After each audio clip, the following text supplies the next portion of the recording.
آج ہم بات کریں گے حضرت موسیٰ علیہ السلام کے کپڑے لے جانے والے دوڑتے ہوئے پتھر کے بارے میں۔ اس پتھر کا پہلا عجیب کارنامہ جو در حقیقت حضرت موسیٰ علیہ السلام کا معجزہ تھا، وہ اس پتھر کی دانشمندانہ لمبی دوڑ ہے، اور یہی معجزہ اس پتھر کے ملنے کی تاریخ ہے۔ بنی اسرائیل کا یہ عام دستور تھا کہ وہ بالکل ننگے بدن ہو کر مجمع عام میں غسل کیا کرتے تھے، مگر حضرت موسیٰ گو کہ اس قوم کے ایک فرد تھے اور اسی ماحول میں پلے بڑے تھے، لیکن اللہ نے ان کو نبوت اور رسالت کی عظمت سے سرفراز فرمایا تھا، اس لیے آپ کی عصمت نبوت بھلا اس حیا سوز بغیرتی کو کب گوارا کر سکتی تھی۔ آپ بنی اسرائیل کی اس بے حیائی پر سخت نالاں اور انتہائی بیزار تھے، اس لیے آپ ہمیشہ یا تو تنہائی میں یا تہمد پہن کر غسل فرمایا کرتے تھے۔ بنی اسرائیل نے جب یہ دیکھا کہ آپ کبھی ننگے ہو کر غسل نہیں فرماتے تو ظالموں نے آپ پر بہتان لگا دیا کہ آپ کے بدن کے اندرونی حصہ میں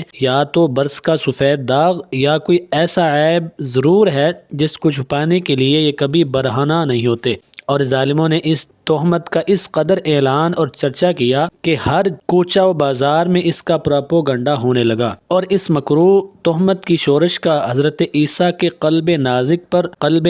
پر بڑا صدمہ اور رنج گزرا، اور آپ بڑی اذیت میں پڑ گئے۔ تو اللہ تعالیٰ نے اپنے کلیم کے رنج و غم کو بھلا کب گوارا فرماتا؟ اپنے ایک برگزیدہ رسول پر ایک عیب کی تہمت بھلا خلاق عالم کو کب اور کیوں کر اور کس طرح پسند ہو سکتی تھی؟ ارحم الراحمین نے آپ کی برات اور بے عیبی کا ظاہر کر دینے کا ایک ایسا ذریعہ پیدا فرما دیا کہ بنی اسرائیل کے پراپوگنڈا اور ان کے شکوک و شبہات کے بادل چھٹ گئے، اور آپ کی برات اور بے عیبی کا سورج آفتاب عالم سے زیادہ روشن و آشکار ہو گیا۔ اور یوں ہوا کہ ایک دن آپ پہاڑوں کے دامنوں میں غسل کے لیے تشریف لے گئے، اور یہ دیکھ کر کہ دور دور تک کسی انسان کا نام و نشان نہیں، اس لیے آپ نے اپنے تمام کپڑوں کو ایک پتھر پر رکھ کر بالکل برہنہ ہو کر غسل فرمانے لگے۔ غسل کے بعد جب آپ لباس پہننے کے لیے پتھر کے پاس پہنچے تو آپ نے کیا دیکھا کہ وہ پتھر آپ کے کپڑوں کو لیے ہوئے بھاگا چلا جا رہا ہے۔ یہ دیکھ کر حضرت موسیٰ بھی اس پتھر کے پیچھے پیچھے دوڑنے لگے اور فرمانے لگے، اے پتھر